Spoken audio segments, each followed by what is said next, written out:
안녕하세요. 책 읽는 미주입니다. 오늘 소개할 책은 코로나 미스터리 김상수 지음. 이 책은 필독서가 되어야 되지 않을까 생각해 봅니다. 백신 접종을 하면 모두 다 잘 마무리되면 좋겠지만 이 책에서는 그렇지 않다고 합니다. 뉴스에서 말하지 않은 정보와 팩트가 담긴 이 책을 여러분들도 꼭 읽어보길 바랍니다. 검사 부정확성. 이 책은 코로나 바이러스 검사 PCR 부정확성 밀도 높은 마스크로도 막지 못하는 바이러스를 막겠다면서 온 국민이 마스크를 쓰고 다녀야 한다는 걸 비판하기도 하는데요. 저는 이 책을 읽고 현실은 마스크를 쓸 수밖에 없는 현실, 모든 국민이 읽고 알았으면 하는 책 꼭 읽어보시길 추천합니다. 코로나 미스터리. 출판사는 에디터 김상수. 병을 치료하기에 앞서 몸이 병들게 된 이유를 설명하고 몸의 신호를 환자가 이해할 수 있는 언어로 해석해주는 한의사. 서울에서 태어나 공과대학을 졸업한 후 대학원에서 인간공학을 전공하던 중 생명에 대한 호기심으로 의료인의 길을 선택하고 늦가기로 한의대에 입학했다. 재학 시절 한의학 공부와 함께 유교 철학, 불교 철학 등 다양한 철학서를 접하면서 몸과 마음에 대해 탐구했다. 임상 초기에는 다양한 질환을 진료했으나 2011년 이후로는 인천의 소아랑 한의원에서 소아의 알레르기 및 호흡기 질환으로 주로 진료하며 아이들의 손상된 면역 기능이 정상적으로 성장하는 데 도움을 주고 있다.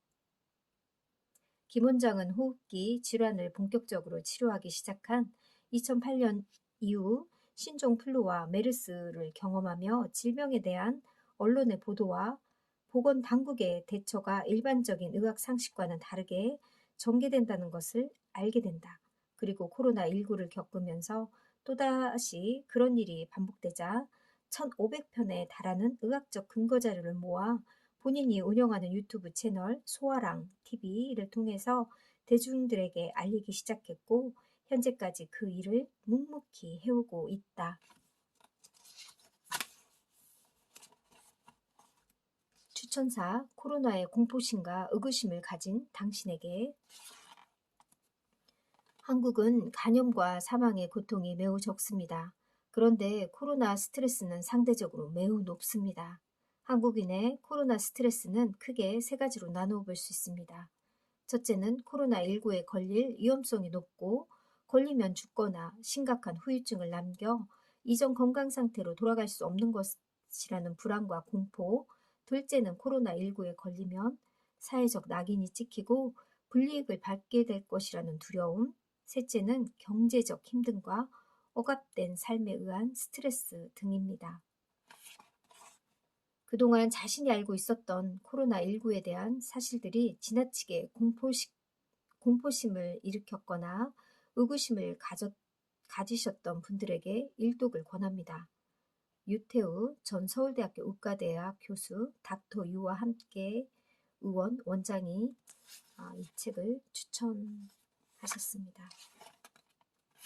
저자 서문. 코로나에 관한 모든 궁금증에 답하다.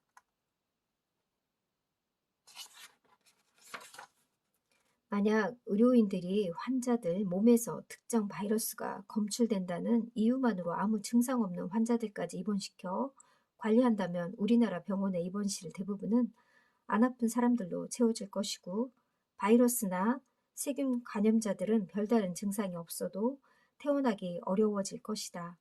우리 몸에는 무수히 많은 바이러스와 세균이 공존하는데 이것들을 모두 없애야 퇴원할 수 있다면 그것은 모든 환자가 살아서는 결코 병원을 벗어날 수 없다는 말과 같은 의미다. 사실 코로나19 사태에 대한 문제들을 찬찬히 들여다보면 이해하지 못할 부분이 너무나 많다. 코로나 바이러스가 정말 위험한 바이러스가 맞는지 시작하여 면역력이 약한 영유나 유아는 왜 이 질병에 안 걸리는지, 병은 젊은 사람들이 걸리는데 사망자들은 왜 고령자에서 나오는지, 고령의 사망자들은 대부분 암, 당뇨, 고혈압 등 기저질환들이고 심지어는 90대 노인들이 많은데 이들이 과연 코로나 바이러스 때문에 사망한 것인지.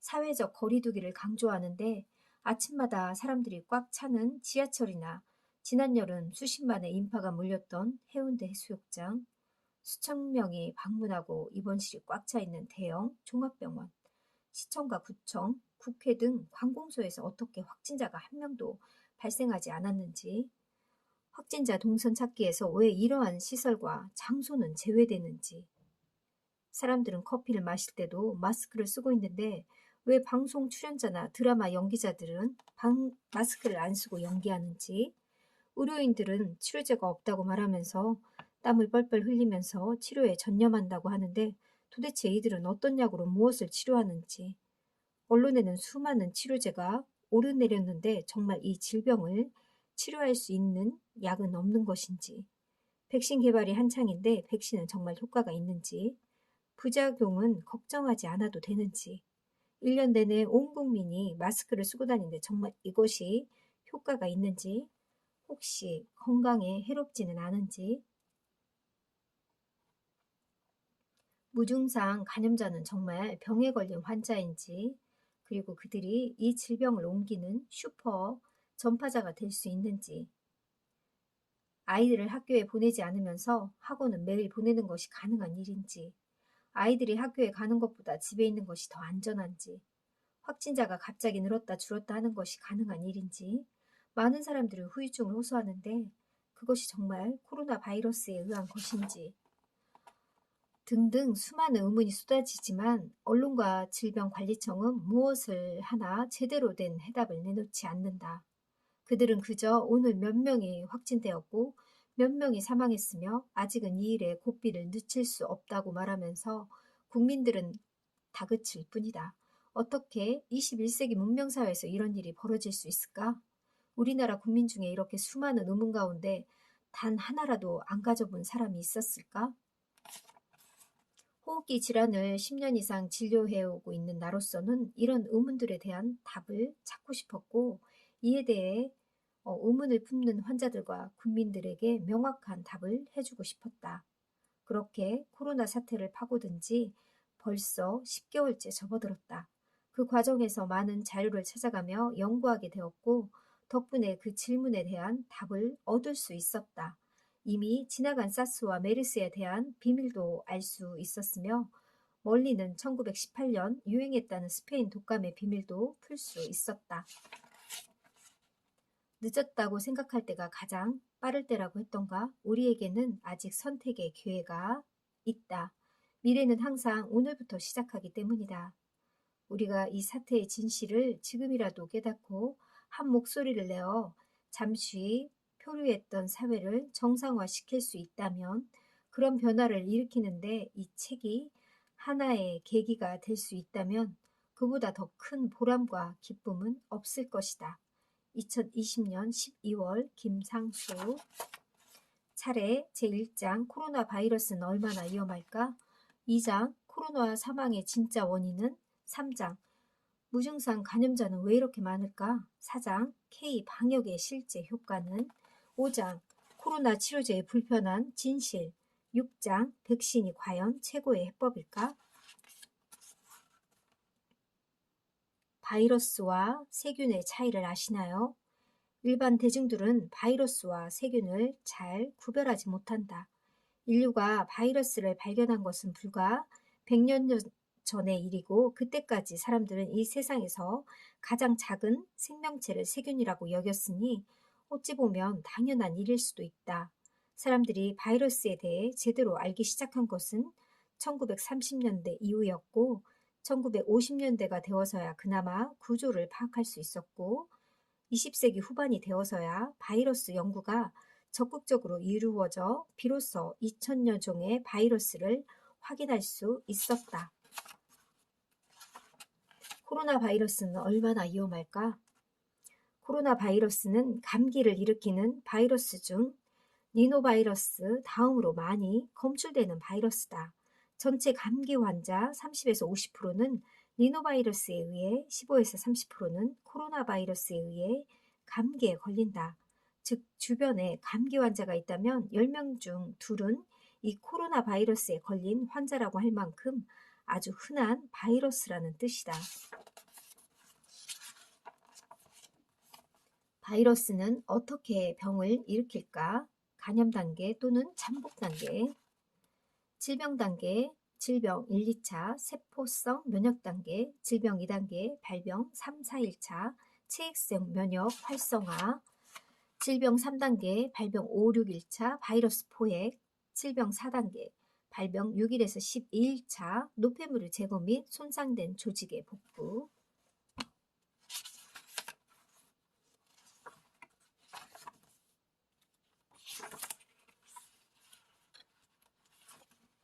코로나 사망의 진짜 원인은 사스, 메르스, 스페인 독감, 홍콩 독감, 신종플루, 코로나19 모두 전염병이 있을 때마다 의료계가 말했던 직접적인 사망 원인은 급성 호흡곤란이었고, 공통적인 부검의 소견은 호흡이 불가능할 정도로 망가져 물이 차 있는 폐였다. 그런데 이것이 과연 코로나 바이러스에 의해 일어났을까?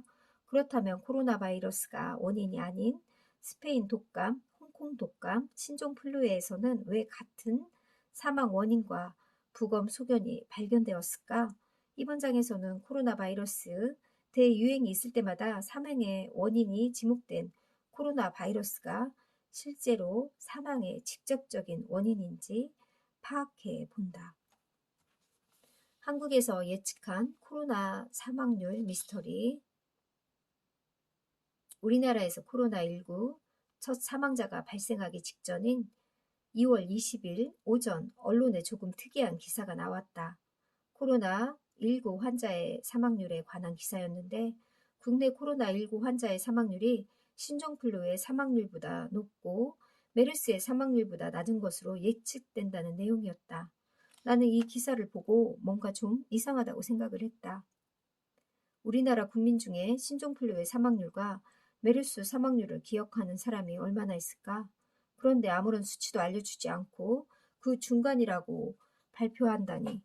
그것도 코로나19의 치료를 담당하고 있는 국립의료원 중앙임상위원회의 의료진의 말이다. 그런데 기사가 발표되던 당시 우리나라의 코로나19는 사망자는 0명이었고 당연히 사망률은 0%였다. 그런데 마치 오전에 발표에 답하기라도 하듯 같은 날 저녁에 갑자기 첫 사망자가 나왔다. 사망자는 시골의 한 요양병원인 정신과 병동에 20년 격리되었던 63세의 남성 환자였고, 폐렴으로 사망한 환자의 사체에서는 코로나19가 발견되었다고 했다. 그런데 20년간 정신과 폐쇄병동에 지내며 지병으로 폐렴을 가지고 있던 환자가 사망한 후 검사한 검체에서 코로나19가 발견되면 코로나19 때문에 사망했다고 말할 수 있을까? 그렇다면 사망자의 검체에서 과연 코로나19만 발견되었을까? 그럴 리 없을 것이다.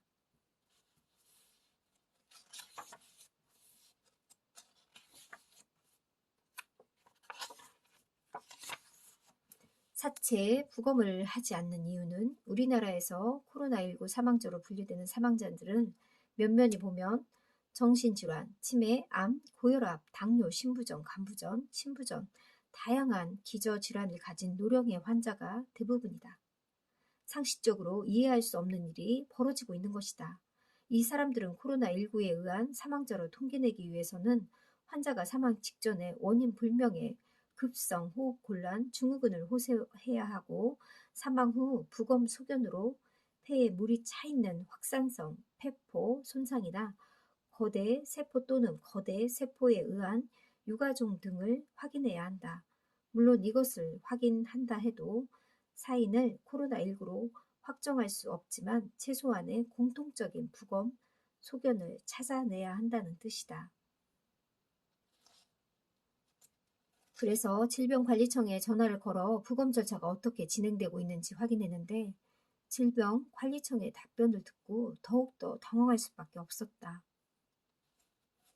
사망자의 사체 검안서에 검안애가 코로나19에 사망한 것으로 추정된다고 기록한 사망자들만 부검을 하고 그렇지 않은 사망자들은 장례를 치르기도 전에 바로 화장한다는 것이었다. 이게 도대체 무슨 말인가? 그렇다면 사체 검안에조차 검안서에 사망 원인을 코로나19에 의한 폐렴으로 기록하지 않는 사망자들이 있다는 얘기인데 어떻게 모든 사망자들이 코로나19에 의한 사망자로 통계에 올라갈 수 있을까? 그리고 부검하지 않는 사망자들을 바로 화장하는 이유를 묻자 질병의 확산을 막기 위해서라고 하는데 이건 또한 무슨 회개한 논리인가? 바이러스는 숙주가 살아있어야 증식할 수 있고 숨을 쉬어야 밖으로 나올 수 있다. 그런데 이미 숨을 거둔 사망자가 질병을 확산시킨다니 이를 어떻게 이해해야 할까? 나는 무슨 일인지 이해할 수 없어 그 이유를 따져 물었으니 더 이상 답할 수 없다는 이야기를 통화를 끝낼 수밖에 없었다. 하지만 질병관리청은 바쁘다는 핑계를 대고 차일피일 미루며 끝내 답변하지 않았다. 국회의원이 질문에도 답변하지 않는 질병관리청. 그들은 현재 누구의 명령을 따르고 있는 것일까?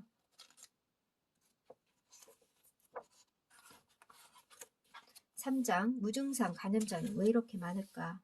인류는 이번 전염병 사태를 통해 하나도 아프지 않은 환자들이 있다는 것을 알게 되었다. 물론 하나도 안 아프다는 것은 병에 걸리지 않았다는 뜻이다. 아프지도 않은 사람들이 왜 환자와 같은 처우를 받아들여야 할까? 이번 장에서는 무증상 감염자의 의미와 무증상 감염자가 정말 병을 옮기는 위험한 숙주인지 알아보고 이렇게 많은 무증상 감염자를 양산하는 코로나19 건사법에 확인해 본다. 무증상 감염자도 전염병 환자일까? 질병관리청은 코로나19 사태가 진행되는 내내 환자 중에 무증상 감염자가 많아 질병의 진단도 어렵고 확산도 막기 어렵다고 말해왔다. 하지만 정작 무증상 감염이 무엇을 의미하는지에 대한 설명은 충분하지 않았던 것 같다. 이를 말하기 전에 감염과 질병의 정의로부터 알아보는 것이 좋을 듯 싶다. 먼저 감염은 무엇인가 이에 대한 정의도 같은 책에 나와 있는데 감염이란 미생물이 인체 내로 들어와 국락을 형성하여 존재하는 것을 의미한다.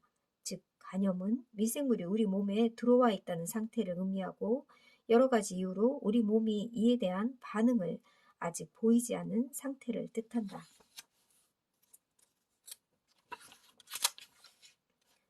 제4장 K방역의 실제 효과는 우리나라에서 시행하고 있는 마스크 쓰기, 사회적 거리두기, 자가격리, 확진자 동선 파악, 외출과 소모임, 자제 등 국가 방역을 만전을 기한다는 취지로 질병관리청의 지휘 아래 철저히 이루어지고 있으며 언론은 이를 K방역이라고 칭하며 높은 성과를 내는 것으로 홍보하고 있다. 하지만 이로 인해 국민의 자유는 많은 부분을 희생하게 되었고 심지어는 개인의 인권까지 침해하는 일이 발생했다.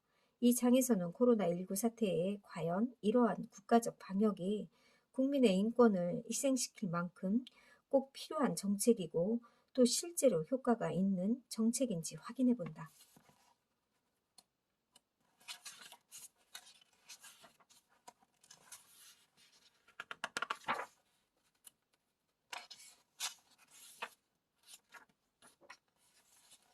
현재 전 세계 의료계 보건당국은 코로나 바이러스가 원래부터 우리 몸속에 있었는지 없었는지에 대한 근거는 전혀 내놓지 않은 채 이 병에 먼저 걸린 사람이 다른 사람에게 전파했다는 말만 되풀이하고 있다.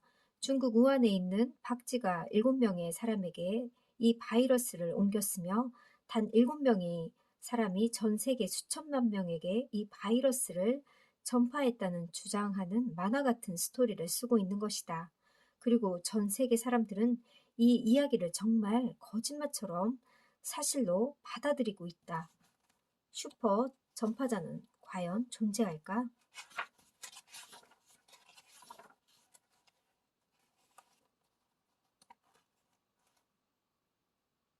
일반적으로 호흡기 바이러스는 작은 입자 물방울인 에어로졸, 큰 입자인 물방울인 비말, 그리고 직접 접촉 세 가지 메커니즘으로 전파된다.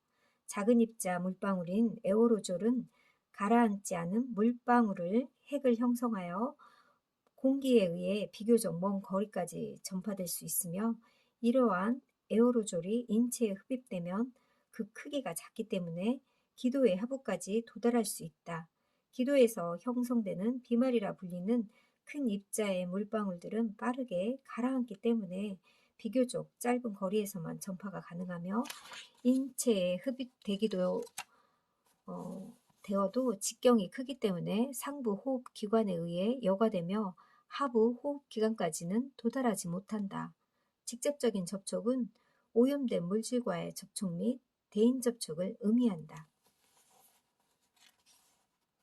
그렇다면 왜 에어로졸을 통한 감염은 막을 수 없을까?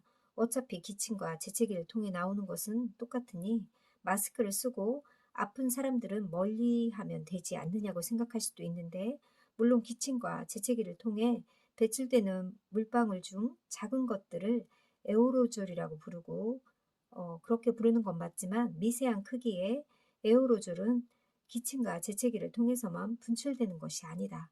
우리가 말하거나 숨을 쉴 때, 웃거나 노래하거나 소리칠 때도 에어로졸은 지속적으로 우리 몸 밖으로 배출되며, 당연히 이 안에서 바이러스와 세균 등의 병원체들이 포함되어 있다.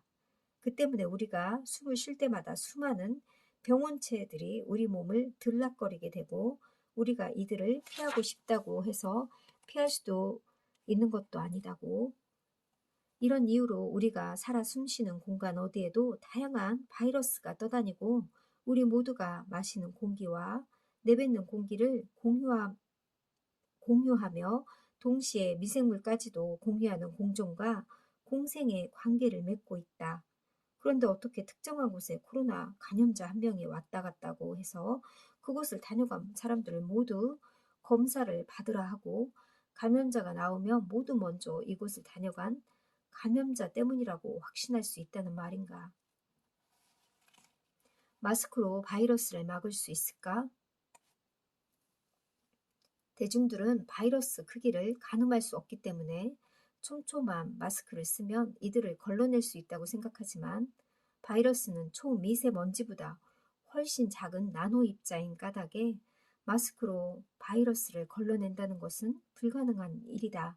이런 이유로 마스크가 질병에 방어에 효과가 있는지를 연구하는 논문들도 대부분 바이러스가 마스크의 필터에 걸러지는지 확인하는 것이 아니라 마스크를 썼을 때와 쓰지 않았을 때 사람이 질병에 걸릴 확률을 계산하는 방법으로 작성되고 있으며, 이 논문들은 여과율이 높은 마스크와 그렇지 않은 마스크 질병이 예방의 효과에는 아무런 차이 없음을 이미 밝히기도 했다. 그런데 왜 우리는 여과율이 높은 마스크를 찾아 쓰게 되었을까? 그 이유는 코로나19 사태의 초기에 정부와 질병관리청, 그리고 의료계에서 이번 코로나 바이러스 감염 경로를 대인 접촉에 의한 감염으로 한정지어 발표했기 때문이다. 그리고 이를 막을 방법으로 사람들과의 거리를 두고 떨어져 있거나 마스크를 써서 이물질이 유입하는 방법으로 막는다고 마스크를 너도나도 쓰기 시작한 것이다. 또한 대중들의 상식으로 바이러스는 아주 작아서 될 수 있으면 촘촘한 마스크를 구입해서 쓰는 것이 최상의 방어라고 생각할 것이다. 그리고 이때부터 질병관리청은 갈팡질팡한다. 대중들이 이처럼 마스크에 집착할 줄 몰랐는지 마스크 품귀 현상이 빚어지는 정부와 질병관리청은 촘촘한 마스크를 쓰라고 했다가, 면 마스크를 쓰라고 했다가, 또 건강한 사람은 안 써도 된다고 했다가 일회용 마스크로 2, 3일 사용하라는 등 그야말로 오락가락하기 시작한 것이다. 사람들은 너도 나도 여과율이 높은 마스크를 사려고 아침마다 약국 앞에 장사진을 쳤고, 국민들은 마치 긴 전쟁을 대비해 식량을 비축하듯이 마스크를 사모으기 시작했다. 그럼 그렇게 사모은 마스크는 실제 바이러스를 걸러낼 수 있을까?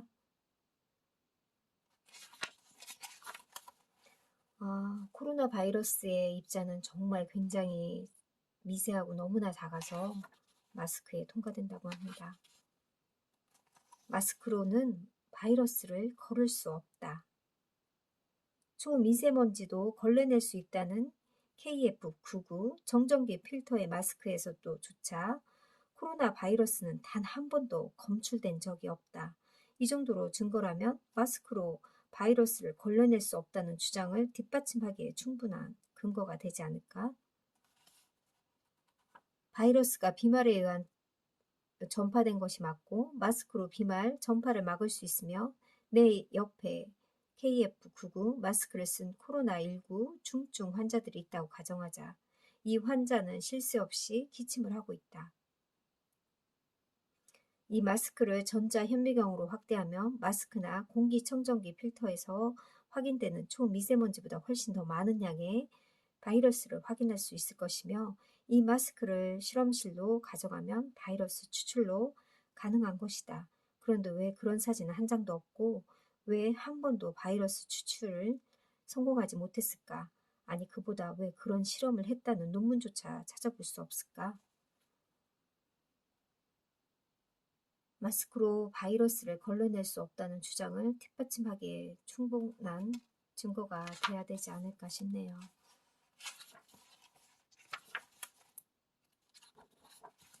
마스크는 알레르기 비염을 유발한다.